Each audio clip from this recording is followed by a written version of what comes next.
Good day, 'tis I, Lord Pendlebush, as a certain commoner has called me in the standings, and let me tell you, it's going to be off with his head. But yes, also I'm not pledging allegiance to anyone or anything, it's just I've realised I'm wearing a top that's branded with the company I work for, and let's just say I don't want to be sued. Anyway, if you would like to come and join us, and you can, there's reasons over there. There's a Discord link just there. So yeah, come and get involved. Hello then, and welcome to round 16 of the Evolution Sim Racing Championship. We are in Japan, just outside the city of Shimitsuma at Tsukuba. Right then, let's crack on with the grid, because the less said about this shitty little track, the better. So, for the first time in what feels like forever, Lord Pendlebury on pole position with Ricky Worrell just a 10th back in second. Second row of the grid was made up of Jamie Nicholson and Chris Palmer. Chris Palmer's best overall qualifying of the season and is the first of the AM category. We then have the third row made up of Jeff Sharp and Chris Hulse. Steve Everson and Travis Dorado returning to the series after a lengthy absence. We then have Paul Nicholson in 9th with Josh Levy in 10th. And then rounding out the grid is Brian Dodd in 11th. Well, the engine notes rise. Held for a long time there, off they go. Steve Everson is already making a trip towards the barriers. Only a very short run down to turn 1.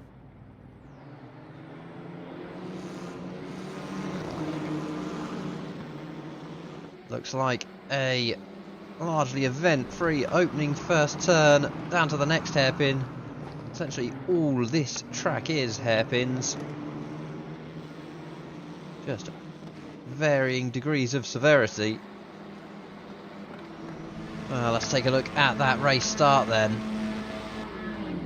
You see there, Steve Everson's wheel rammed to the left. He flies off towards the barriers. Like a bit of a slow start from Chris Palmer. Had Jeff Sharp around his outside. Chris Hulse looking to get involved as well. Then got, I think, is that Morrison and Levy side by side, a little bit further back. And I'll tell you what, I think I've set the blimp up the wrong way because we are slowly getting further away from the action here. Pendlebury out wide again on that first corner. Goes defensive. Worrell thought about going up the inside, but Pendlebury had it covered. But he's got a decent run around that corner and definitely got an overlap. They're side by side as they come through the S's. Is he going to be able to hang it around all the way around the outside? Jamie Nicholson also looking to get involved here. He's now nearly a bit of contact between Worrell and Nicholson there. Nicholson tries to hang it around the outside but can't.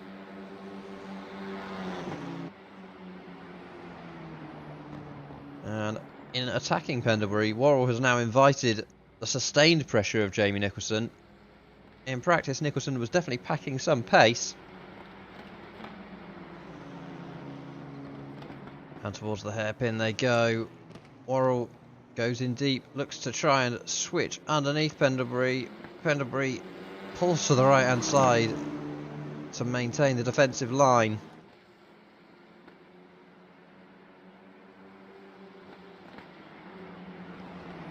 Worrell forces him to go defensive all the way up to the long right-hander at the end of the lap, so Pendlebury has to go, kills all of his momentum, has to go super defensive on the way in.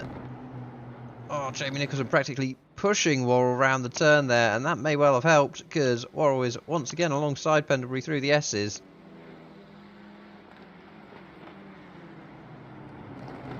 Palmer looking to take a wider line, see if he can get one of his trademark switchbacks. There's just nowhere for him to go at the moment. And as we saw previously, the same plays out. Pendlebury stays defensive, forces Worrell into Nicholson. Well, here is the battle between Everson and Hulse, and Everson locks up into that first corner. He dropped off a bit and had slowly been closing that gap back down to Chris Hulse, but unfortunately, for him at least, makes a mistake into that first turn. Well, status quo is being maintained here. But you do feel like there's going to be a breaking point at some point. Pendlebury out wide again in that last corner. And Jamie Nicholson goes for the move up the inside of Worrell. He's been tagged, hit again. Oh, it's bounced around. And that's Jeff Sharp into the side of Worrell. And they appear to be stuck on each other. They've got to wait for the other guys to go through. Is that Worrell? No, not out of the race. Got a lot of damage down the side of his Clio. Sharp has a lot of damage to the front of his Clio. How is that shaken out at the front? Well, there is Pendlebury. He now has a 1.7 second lead. Chris Palmer has inherited second place, and then Jamie Nicholson, he will have definitely picked up some damage in that. So heading down to the first corner, Worrell goes out wide, and he is wide there. And in fairness, Nicholson did look like he was fair enough to go for that move.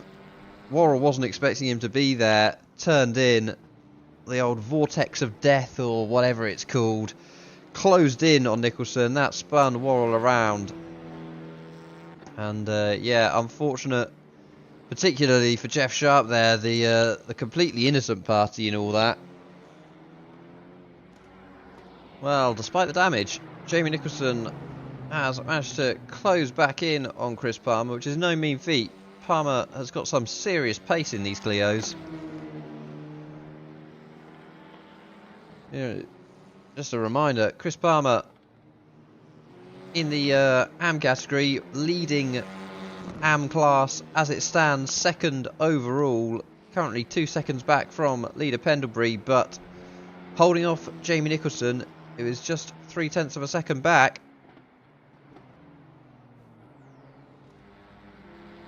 And we'll go and take a look at the other big battle on track. That is Steve Everson. He has closed that gap again on Chris Hulse. I think it's safe to say he's definitely got the pace.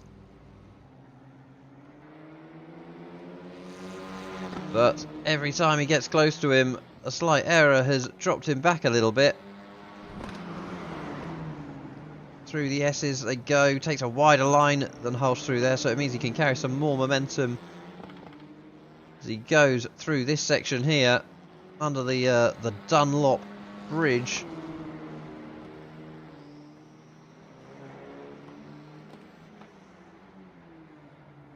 It is a tough circuit to pass on, Tsukuba.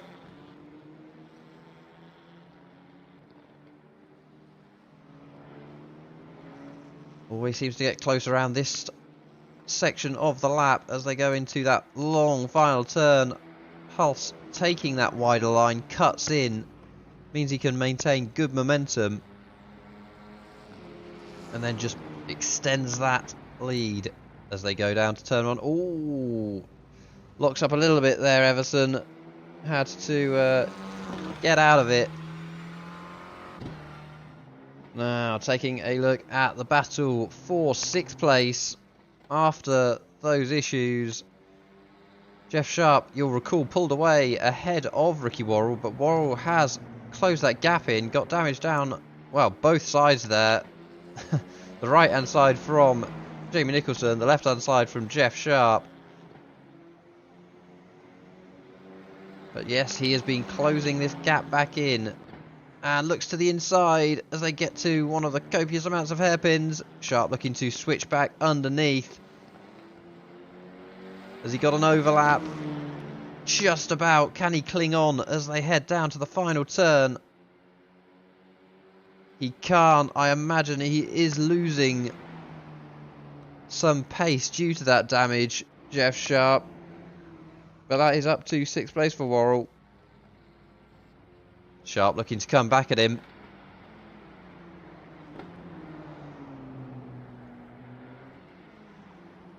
Looks like Worrell starting to pull away from Sharp now. Jamie Nicholson looking awfully close to the back of Chris Palmer, and I'll tell you what, both of them are closing that gap to Pendlebury. Just noticed in the background as well, Everson filling the mirrors of Chris Hulse here. There's a few close battles to keep track of in these closing stages, and we really are in the closing stages at this point. Only 4 or 5 laps to go. Everson looking around the outside. Looks to switch underneath. It is a course that is prime for the switchback, thanks to the hairpins, but unfortunately the Clios just don't have that much grunt.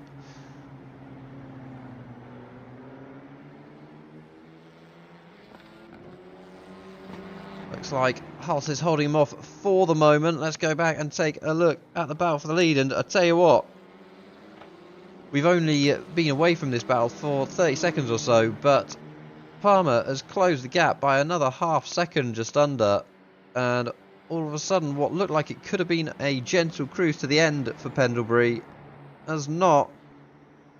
It's not how it's panning out. Well, we're on the final lap then. Pendlebury has held on for this long. Looks like it's a 2-horse race as we come around the second to last corner. And Palmer has just got more traction as they come out of that. Just 0.2 of a second separate them.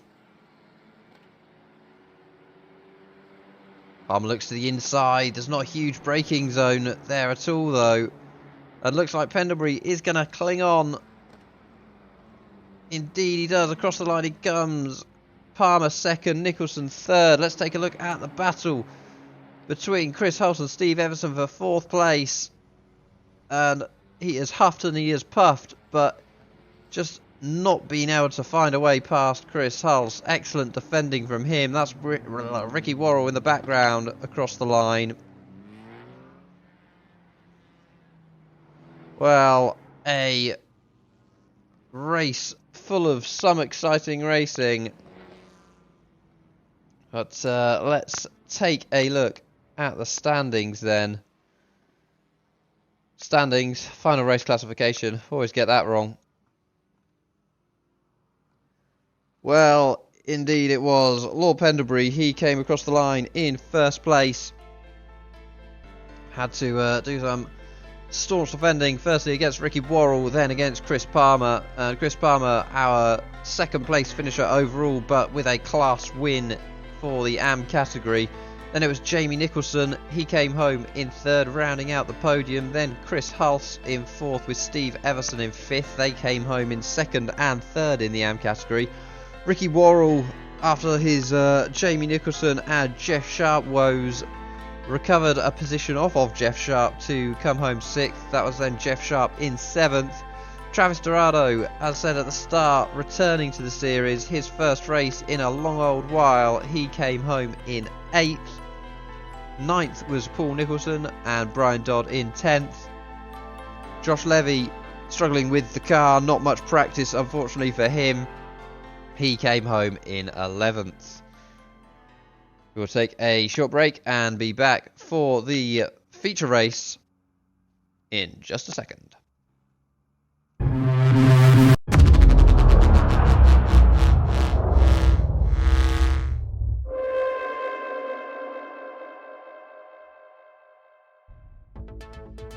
Well, the drivers are back in their cars then in the evening here at Tsukuba.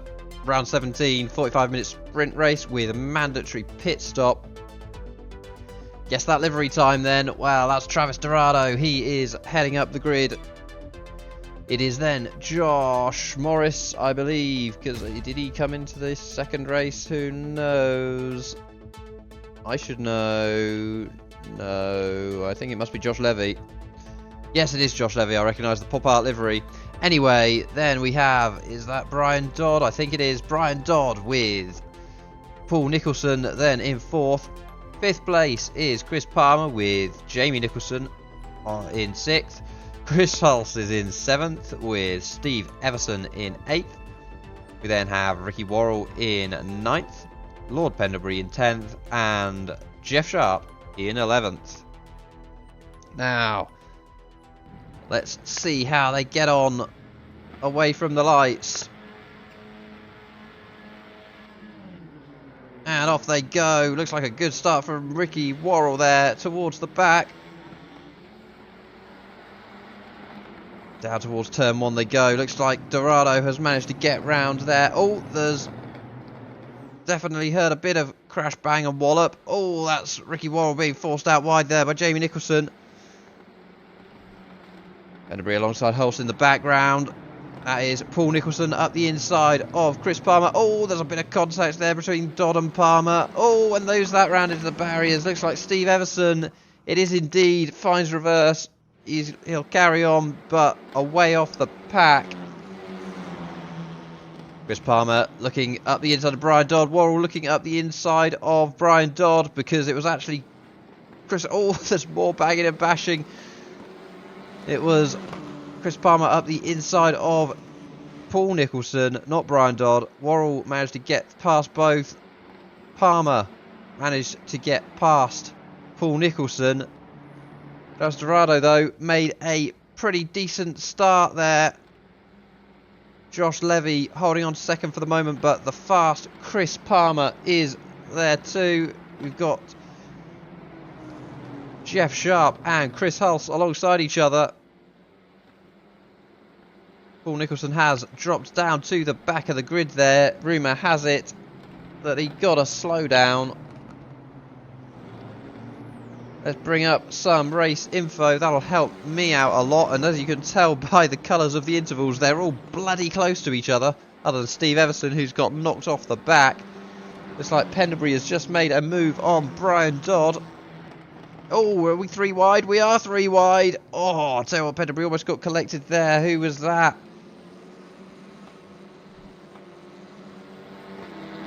Not sure who it was. We will go back and take a look at a replay shortly. But that is Brian Dodd alongside Jeff Sharp. We've also got people alongside each other up the front. That's Palmer. He's gone past Josh Levy. Worrell says, I'll have some of that too.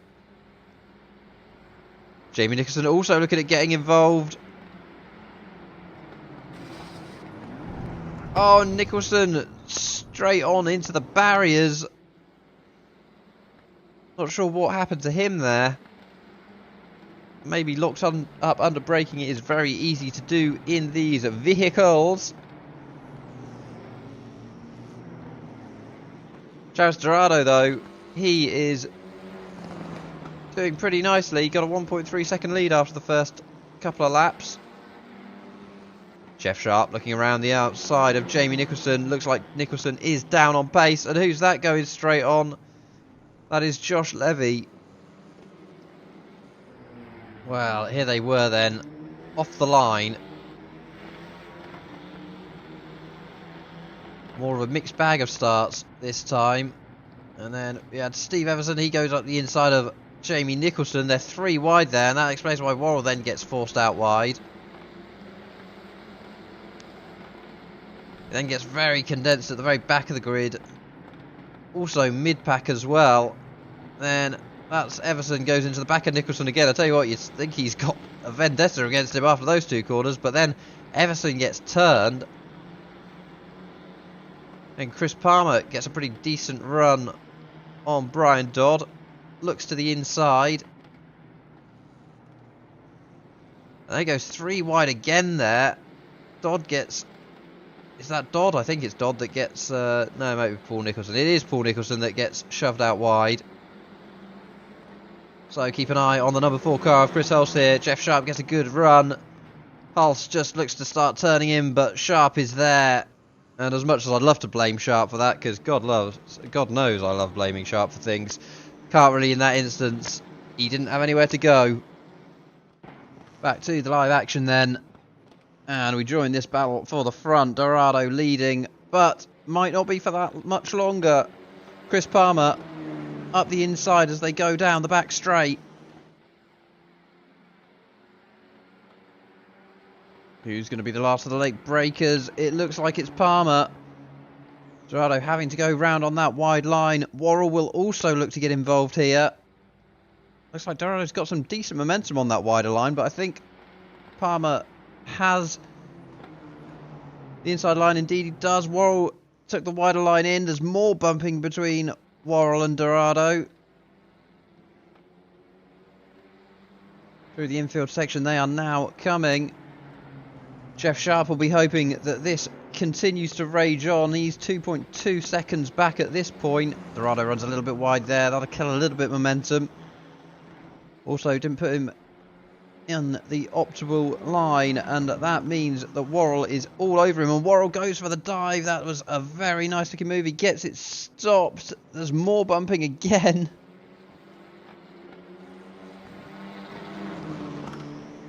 Dorado not gonna let this go without a fight.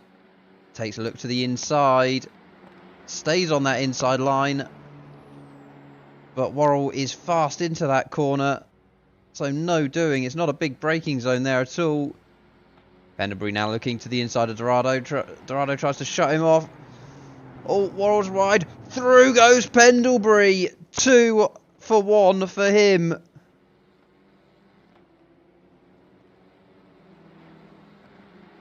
Too wide Dorado and Worrell here. Dorado now has tumbled back to 4th, was in 1st place just a couple of laps ago. But Palmer, Pendlebury and Worrell all getting the move done there. And Jeff Sharp now only 1.1 seconds back. He will surely be getting involved imminently. Well, whilst all that battling was going on, you can see there, that is Brian Dodd running wide. Paul Nicholson and gets a decent run on him. Down into turn 1.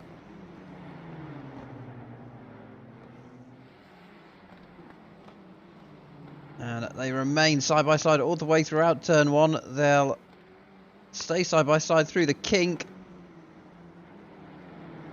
Now into turn 4. That's Nicholson a little bit wide there. Incidentally, one of the cleanest racers I know is our Jeff Sharp. Won't have a bad word said about him. Oh, has he got an overlap there? I think he might. He has indeed. Up the inside he goes. And closes the door very nicely. Very clean move from Jeff Sharp. Not sure why I'm pointing that out. Well, indeed there was. Brian Dodd leading the way. And that's Paul Nicholson up the inside as they go into the last turn. Dodd looking to try and hang it all the way around the outside. It is the long way around, but it does give you some good momentum down into turn 1, and you can see he's still there.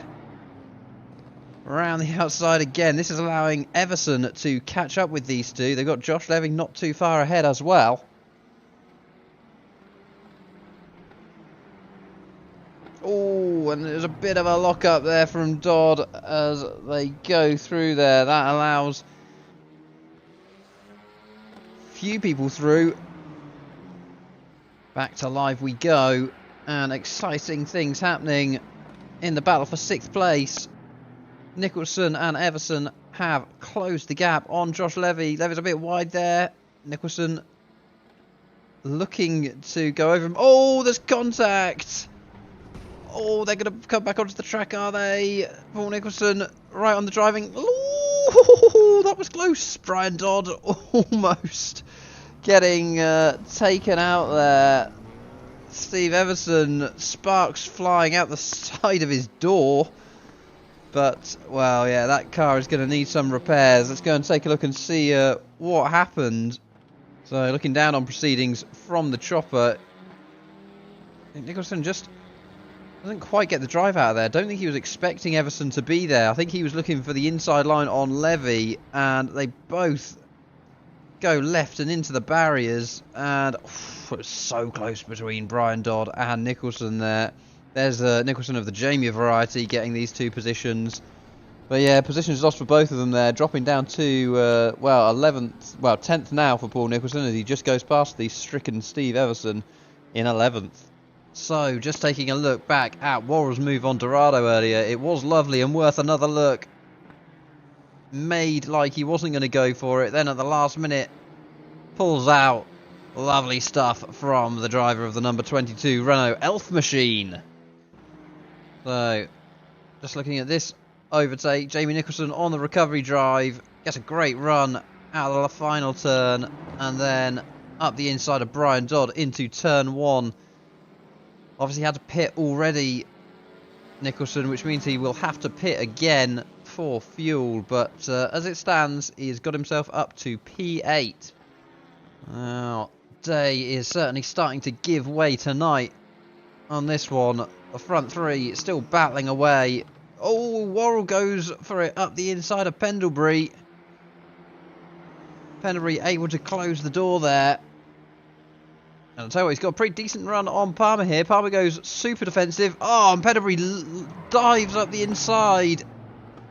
They managed to get it all stopped in time. Palmer looking to get the switch back. He's right up the back of Pendlebury. Pendlebury holds the defensive line here.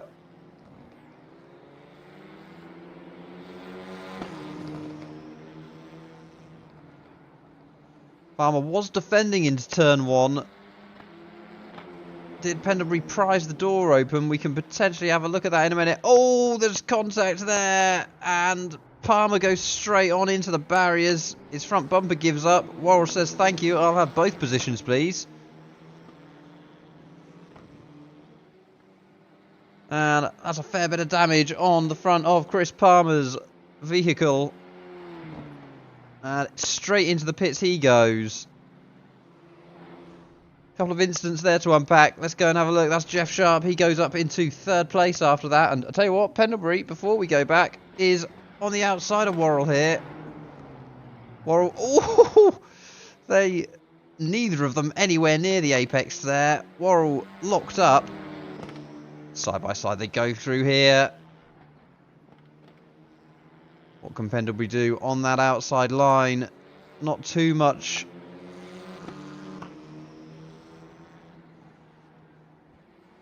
Right up his bumper as they go through the right-hander. And, oh, there's a squeal of tyres. Pendlebury's into the side of Worrell. Lets Worrell through and into the lead. He could have potentially taken it there, but would have potentially been a bit immoral. Decides against it. Back onto the trusty chopper then. This first move was from Pendlebury. And Palmer does go defensive there. And then Pendlebury at the last minute flies across. There's definitely contact between the two of them. They do get stopped. Not sure if it's a clean move, quite honestly. I mean, at best it's probably a touring car move. Not sure whether the gap was there to go for. I will allow the comments to judge me. Here is the second incident. An unfortunate bit of netcode there. I don't think we can quite put that one on Pendlebury. It was pointed out to him after the race that he could potentially have left a bit more space. And one could agree with that. And probably one does, but if the netcode wasn't there, there wouldn't have been an issue. And the final one, the one I think we can all agree that was awful from Pendlebury, locks up, rams Worrell, and, well, we don't have penalties in this league, but it would have surely been a new rule introduced had he taken the lead after that assault on Ricky's arse. Question is, did Ricky enjoy it? Just had this replay come in, and, well, you can hear the absolute carnage going on. And that is the sound of Levy's engine blowing up. Innocuous bit of damage has caused his engine temperatures to overheat, so that is unfortunately retirement. Well, after that netcode contact with Pendlebury, Palmer has been fighting his way back, and oh, he's locked up a fair bit there as he goes into the side of Sharp, perhaps learning from Pendlebury's earlier move on him down into turn 1. unable to get past.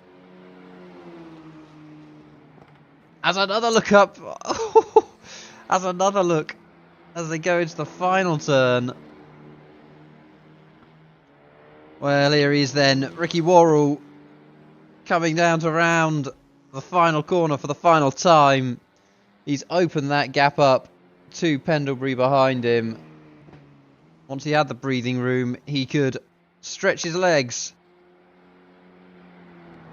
And across the line he goes. I tell you what though, we have got a tight battle here between Palmer. Oh, and that's Palmer sending it. And Woody have made the corner without clobbering Sharp. You're not sure. Oh, there's a bit more contact there. Sharp goes all the way around the outside. Who gets it? It is Chris Palmer. Well, we'll take a quick look at that before we run through the final standings. Well, looking down then. That is Palmer chasing Jeff Sharp. Moves to the inside, absolutely sends it. And he just understeers into the slider Sharp there. Sharp then, drives into the back of him a bit. I'll tell you what, if he hadn't have made that contact Sharp, and I'm not saying he did that deliberately, I don't want any more punctured lungs or the like, but he could well have had the run there to get past Palmer before the line. But yeah, that's third place then for Palmer. And let us take a look at the final standings then for that race. Well, as we know, Ricky Worrell came across the line, ended up being 5.5 seconds ahead of Lord Pendlebury. Chris Palmer, an excellent evening's racing for him. He is in third place for this race, and he is in first place for his AM category. We then have Jeff Sharp in fourth. He was just a tenth of a second behind Palmer as they went across the line. We then had Jamie Nicholson, good solid recovery drive from him after his early lap woes. We then had Chris Hulse in sixth and second in class, with Travis Dorado on his first showing this season is in seventh overall and third in class. We then had Paul Nicholson in 8th, Brian Dodd in 9th and Steve Everson in 10th, all a lap down. And as we saw, Josh Levy, unfortunately his engine blew up after some minor contact. And that is the final race results. Now let's go and take a look at the point standings. Right then, let's take a look at the overall standings first. Jeff Sharp leads the way in first place. He's on 270 points, with Lord Pendlebury closing that gap now down to just 13 points. He's on 257. We then have Ricky Worrell on 234, with Will Thomas 11 points back on 223. Steve Everson is then on 143. That's level with Chris Hulse. They are the first two of the AM category. We then have Jamie Nicholson in 7th on 137, with Chris Palmer in 8th on 131. Dan Slattery is then in 9th on 122.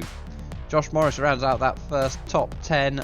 He is on 61 points. We then have Anthony Tuggy Marriott. He is on 58 points, with Paul Nicholson behind on 37.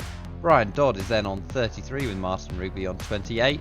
Josh Levy on 20, Nelson Verdier on 16, Axel Edwards on 13, and finally Travis Dorado in 18th on 10 points.